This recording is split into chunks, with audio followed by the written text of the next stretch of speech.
Netcasts you love. From people you trust. This is Twit. Bandwidth for Know-How is brought to you by CacheFly at CacheFly.com. This episode of Know-How is brought to you by 99 Designs, the world's largest online graphic design marketplace. 99 Designs connects businesses seeking quality, affordable designs with a community of over 200,000 graphic designers. Visit 99designs.com/knowhow to receive a free design consultation. That's 99designs.com/knowhow. Today, Shannon Morse is here, and she's going to help us know how to encrypt our email.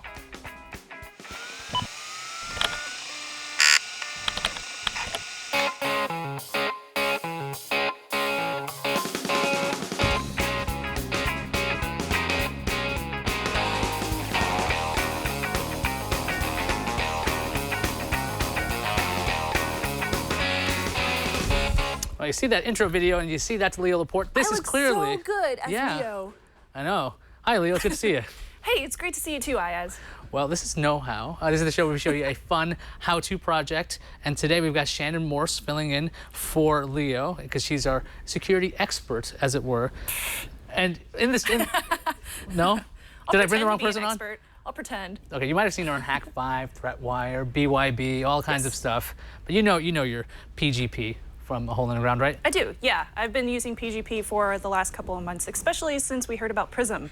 Yeah, if you've been paying attention to the news at all, you know that the government, at least the United States government, apparently is spying on absolutely everybody for, well, if you're using a computer. So if you're watching this show, you're probably using a computer. So everything you're doing is being watched, and that's kind of terrifying. So this idea is if you encrypt your information, the government has a little bit of a harder time getting it. Although another news story said they keep the encrypted information for as long as they want, so one day they can crack whatever it is you're doing. Oh, you're encrypting something, huh? You must have something to hide. You must have something to hide, like banking information. Yeah, exactly. Or like your home address. Oh yeah, you're a real scoundrel. Phone number, yes, yeah. Scoundrel. So we're gonna use something called PGP to encrypt our email. Yes. What does PGP stand for? So get this, it stands for Pretty Good Privacy. Yeah, when I looked that up, I thought it was a joke, but that's not actually even what joking. It is. That is the actual name for it. So this was created way back in 1991 by this guy named Phil Zimmerman. He wanted a human rights tool, something that would give you email encryption as a software package. So we have this open source version called OpenPGP that I'm going to use for my version later on in the episode. Yeah, so what we're going to do, though, we're going to use this with an email client. Yes. Because that's usually what you use for PGP. There is a webmail version we'll show you in a while, because that was one of the hang-ups for me in general. I use a lot of webmail. Me too. Really not a big fan of using email clients anymore, because that's so Do you early remember 90s. Incredimail? By any chance? I used to use Incredimail. I was at terrible. like USA.net or something. One of those original ones a long time ago. Okay, so we're going to show you how to put on some PGP encryption on Thunderbird. Now, why Thunderbird? Because it's free. I know it's not Outlook, but it's available. So we're going to use Thunderbird as our email client. And what you got to do is you got to download two things along with it. You've got to pick up GNU PG for Windows, this is the OpenPGP implementation that your machine needs. And then you're also going to download an extension for Thunderbird called Enigmail. Now, these are free. So this is what you're going to download these things. I could show you downloading them and installing them, but it's just hitting OK, yes, and you just see like a progress bar go by. So you know how that goes. Wait, you mean it's super easy to download something open source? Yeah, isn't that crazy? That's crazy. Everything that I ever use open source always breaks on me for some reason or another. Okay, so once you actually install those two items and you open up Thunderbird, what you're going to see on the top is an OpenPGP menu item. And they've made it really easy. You go into there's actually a setup wizard, if you believe that. And you can go through this. It says, you're going to start using OpenPGP right away. Would you like to use the wizard? Sure, why not? Because they've actually made it very simple to use. I've already set up a couple of email accounts, and you can see some email accounts here. You don't have to have a PGP for each account. You can choose what you want. I'm going to say all of them. So yes, go to next. Digitally sign. You can sign all your outgoing email by default. Sure, why not? Why would somebody say no to that, Shannon? I don't know why they would say no. I would want to sign out everything. That way people know this email is actually from you guys. And let's see here. It's asking here if you know all of your friends' public keys? I don't. So I'm going to create a per recipient rule there. Going to next. So this is really simple. You're just going by the defaults. You're going to go with change your email to make it work more reliable. We got disable IMAP parts. It's very simple. You're just going to keep going through this. So we're going to go we through should next. probably mention to them why we have this thing that asks about a public key for all your friends. And basically that means with PGP is you have a private key and a public key. Your private key is yours to keep yourself, and it's encrypted, and you're the only person that has access to that through a password. So you're supposed to keep this by yourself. Don't share it with anybody. Your public key is what you share with all of your friends. So you can send that out to other people so that they can send you back encrypted messages.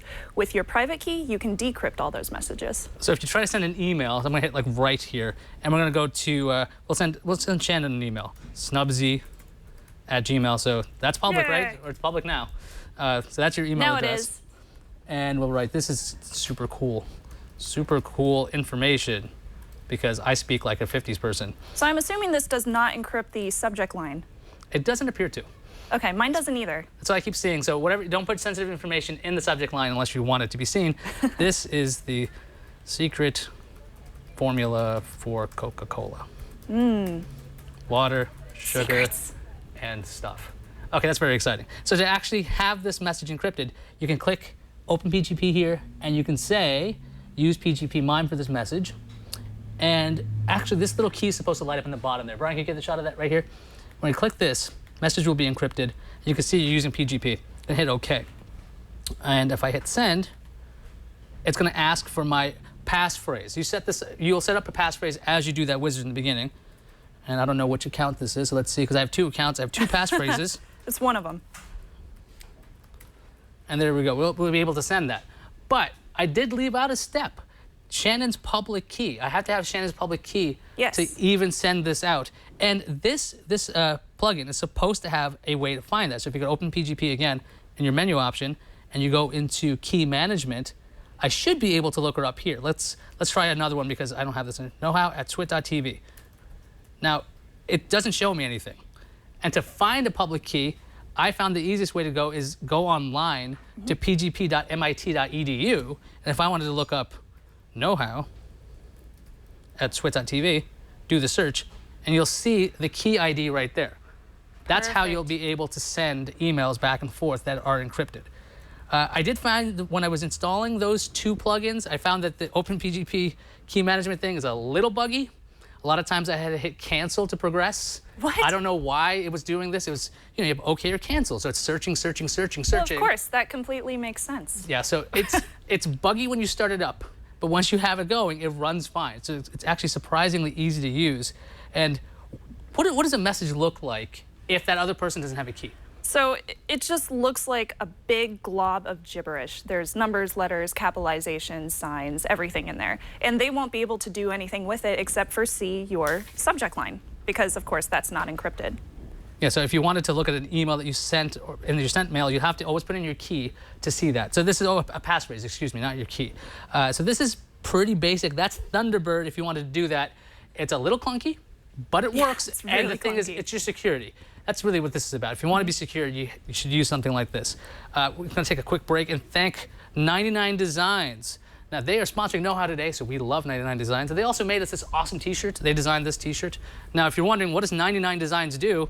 Well, their name is pretty helpful because they design stuff. And what they do is they connect the world with great graphic designers to create fast, affordable graphic designs. Here's how this whole thing works. You tell 99 Designs what you need, and dozens of designers from the community will submit quality designs created just for you. Give the designers your feedback, and you can kind of switch things up. You can refine the designs as you go along. They have more than 200,000 graphic designers worldwide to help you out in your project. They've got customer support 24/7 over the phone, email, and chat. There's complimentary design consultations with San Francisco Designs team for all your branding needs. And they even have a 100% money-back guarantee. So they do all kinds of things. Like I said, they make T-shirts, logo design, web design, digital marketing, all kinds of stuff, mobile app design even. So if you've got some great idea, they can help you put that together. You can start right now for as low as $199 for your own custom graphic design. Visit 99designs.com/knowhow and get a $99 power pack of services for free. Now, a power pack gives you more designer time and attention. 99 Designs will bold and highlight and feature your design project in 99 Designs Marketplace, and you'll get nearly twice as many designs. So say if you go to 99designs.com/knowhow, or if you want to use a telephone, you can do that. Give them a call at 1-800-513-1678 for Know-How viewers and listeners. That's 1-800-513-1678. Somebody in the chat room wanted me to say it again. 1-800-513-1678. That's for you, Toli, just for you. Visit 99designs.com/knowhow today, and we thank 99 Designs for their support of Know-How. The other thing is, you know, I build things all the time. I don't want to worry about the design. 99 Designs does all that stuff for me, so I don't have to bother with that. I am not creative at all, so 99 Designs is awesome. So useful. Now, you have a really easy solution for people. Now, yeah. If you don't want to install plugins for your clients for PGP, you can use something called Mailvelope to do this on the web. Yes. So that's the big problem with PGP and OpenPGP, all the different versions that you have out there, is the fact that they are all so complicated and nobody really wants to use them. Nobody wants to take the time to figure it out and share their public keys and all that, yada, yada. So what I found was Mailvelope, and we actually did this on Hack 5, and we went way into detail, but I'll try to make it really easy and really quick. All you have to do with this is install a plugin. It's available on Firefox or Chrome as an extension, and it's an add-on that you can use for Gmail, Outlook, and Yahoo. And there's another one called GMX or something like that, but I've never used that one ever. So once you install it, you'll get this little tool up on the top right-hand corner of your screen. So this is a browser extension from Mailvelope. It installs itself into Chrome or Firefox. Exactly. You click that button, and now you got options. Yes, so you go to Options, and then, so the first thing that you're going to see with Mailvelope is this thing called your key ring. The key ring is basically a whole compilation of every single public and private key that you've gotten from your friends, and even your own public or private key once you've generated your own. So right now, as you can see, I don't have any. So what I want to do is go ahead and generate my own private key. And then you go to generate key, and you can type in your full name. You can even give yourself a nickname if you have a specific one, your email address, which I'm just using one that I created for this, and then you want to enter a really, really hard passphrase. This passphrase is going to be what you use for your private key whenever you want to decrypt messages or even encrypt messages. So you click submit, and it will tell you, success, you just created your own public and private key for the key ring. Now, I also want to mention that there are a couple of different advanced options that you can also use on here. You have a couple of different options for the algorithm that you can use. Those include RSA and RSA/RSA, also DSA/El-Gamal. I just use regular RSA because it's good enough. You don't really have to change it. You also get the options to do 1024, 2048, or 4096. Now, the differences with these is that it makes it harder for people to basically hack it from you. So I always choose 4096. So this would make it very difficult to try Yes. to decrypt this Exactly. without the passphrase. It also makes it take a lot longer to generate the actual password. So if you're doing a 4096 one, just make sure you have the time for it to actually generate it for you. And the last one on there is the expiration date. So what you can do is have it expire after a year or after a couple of months or whatever you want. Now, after that, and we've clicked submit, we've created it, we go back to my key ring, and you'll see Shannon Morse, my email address, the key ID, which is just a shortened version to identify that actual key. Next to my name, you also see these two little keys, and that means that I have access to both the private key and the public key. Very cool. So so far we've set your. Have you finished setting up your actual Mailvelope? So I've set up Mailvelope, I have my public and private key. Now what I really want to do is get access to my other friends' public keys. So say I want to have access to yours so I can send, you know, inbox mail back and forth. So the next thing I'll do is go to import keys. Now this is the part where it comes in handy to know what your public key is. So I'll either go to that website, I'll have you email it to me or what have you. And then I just click submit after I've copied and pasted it. And then it says success. Gives me your email address because it will know what your email address is from the public key. And then I'm good to go. So And I also included this little screenshot to give you a good idea of what it should look like when you actually copy and paste it in there. One thing I did notice is if you don't remember the begin PGP public key block or the end public key block at the very end, it won't compile it correctly. So it'll give you an error when you try to submit it. So this is information that you could even give out in not an encrypted email. If you just asked, hey Shannon, what's your public key? You can just email it to whoever you want. That's why it's public. So don't be afraid of sharing that, because that's important to this whole thing. Because I even have mine available on a website. Like, you can share it with anybody. It's strange though to hear that. Like, oh, it's secure. So make sure you give this out to everybody. It's kind of a strange thing, but you got to make sure your public key is available, because that's really important. Yes. So let's go ahead and go on to the next step. So this is the part where you go back to your key ring. You can see that Ayaz's key only has, there's only one key next to his name, and that is because I only have access to his public key. If I wanted access to his private one, that would probably be a problem. You can see it on the actual still. It says Ayaz, and this is parentheses for the love of Jeff, because when I was setting up OpenPGP on Thunderbird, I was having a lot of issues with that bizarre cancel to continue thing that was going on. So at some point I broke down and wrote as a comment, for the love of Jeff, would you just work? And that's what is wrong with this thing? So so that comment will be visible to everybody. I didn't realize that was going to happen. So just remember that when you actually have the comment section when you're setting up your PGP. All right, so let's go ahead and go on to the next step with this part.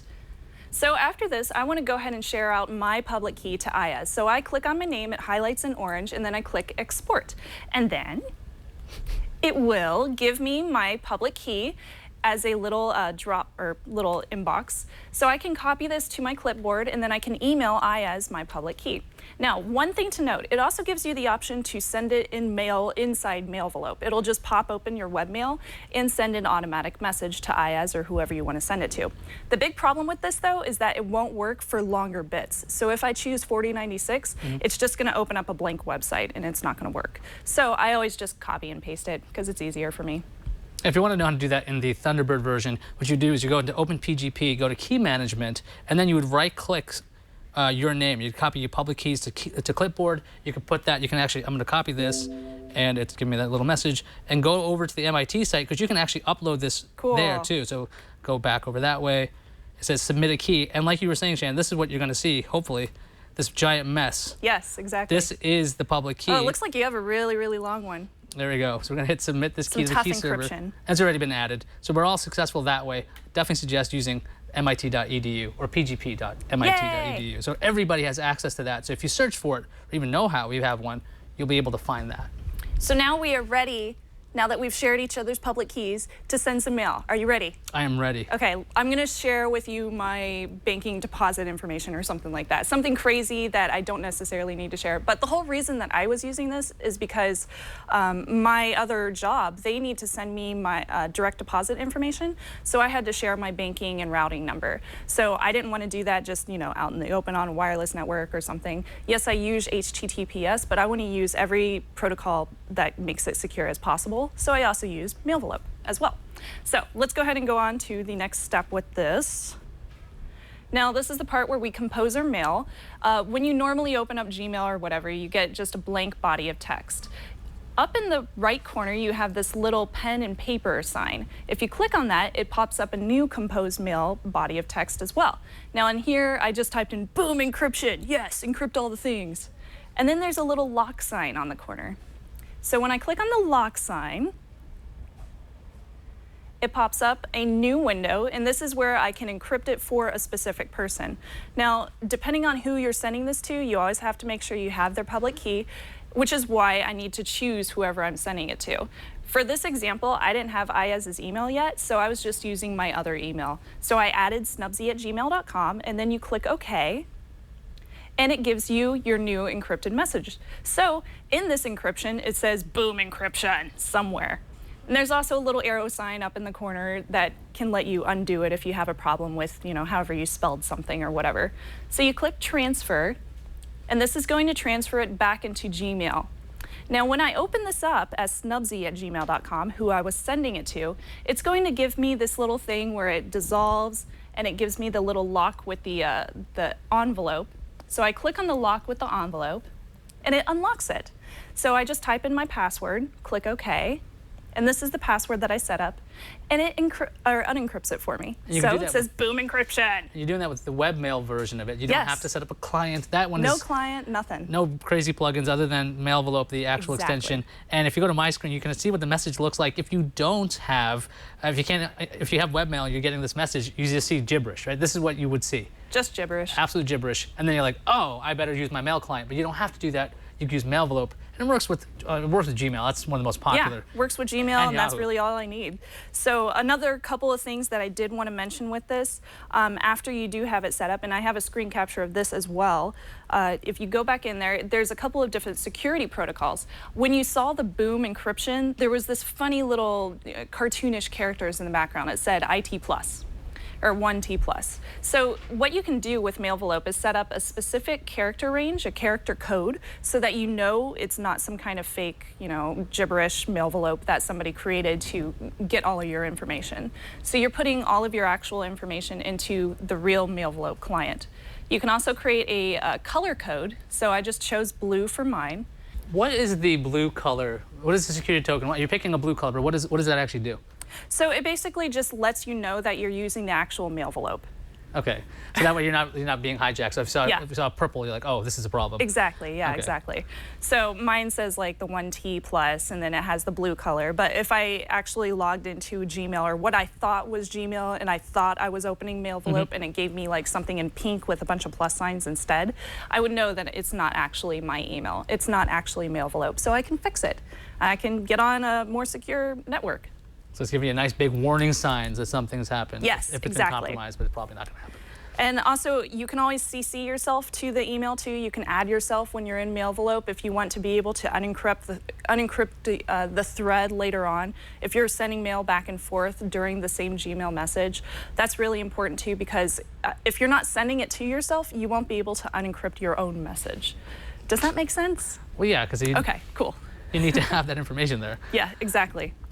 And you have to use a different key for each computer that you're using because it stores everything locally, which is also kind of a pain in the butt, but also good because you're not putting things on any kind of network. You don't want that at a server locally. Somewhere else. Somebody has access to that. That would be a problem for you because that's the whole point. You want to be able to decrypt locally. Yep. You're encrypting and then decrypting. So that's pretty much it with Mailvelope. I know it was a lot of information, but when you start using it, it makes a lot of sense. It seems a lot easier than setting up having an email client again. Like I just don't want to bother with that. But Thunderbird available for free everywhere. There is a version for Mac OS 10. The instructions will have a link over at twit.tv/kh. That's where we keep all of our show notes. And you'll have lots of show notes for this episode. We'll have lots of links to the old episodes. So if you want to do any of the crazy 50 projects or so, I think this is 50th episode. So if you want to do any of the projects, they're available at twit.tv/kh. If you've got questions, comments, concerns, jokes, you can share it over at Google+. We have a community there. gplus.to/twitkh is the quickest way to find it. Or you could do a search on Google+. You can tweet at us if you want. I have this search all the time with the hashtag TwitKH. I've seen some great ideas from Twitter that way. Or you could use that email thing, and you can actually send us a PGP encrypted email if you wanted to, at knowhow@twit.tv. We've got some great show ideas from you guys. And that community, by the way, is fantastic. Over 3,000 people in there, and they're solving each other's problems. It's kind of this neat little thing. That's awesome. There's a full explanation of how OpenDNS works. And I'm learning just reading this stuff. Smartest audience. I'm just loving that. Huh, maybe I should check that out. Yeah, get some segments of my own. Just go swipe it. Yes. There you go. Oh, so people were on the internet and they wanted to see more of your work, Shannon. How could people do that? So if you're interested in encrypting all the things and hacking all the things, you can check out hack5.org. That's where I do all my shows over there. And I'm also in Before You Buy. I'm the producer of our weekly review show here on Twit. Yes, it is. So I get to bring in all the really cool products and open them up on my desk and let people review them across the entire team in here. Everyone's been really helpful with that, and we have a lot of fun with it. Yeah, I think next week I'm reviewing an Acer Chromebook, a C7, and spoilers, pretty good. Ooh. Pretty good. It's only $200. It's really nice. Don't tell me if it's a buy. I can't tell you that. Yeah. Wait for you the show. have to watch it Before You Buy. It's twit.tv/BYB. Shannon, thank you so much for that explanation on Mailvelope. Thank you. That seems so much simpler than setting up a client. If you want to set up a client, you can. I don't like to do that kind of stuff. Anyway, so if you want to connect with us, you saw the way to do that. And again, don't forget show notes, full show notes at twit.tv/KH. We'll have lots of notes for this episode. And now that you know how, go do it. But before we leave, we're going to show you an animated GIF for no reason.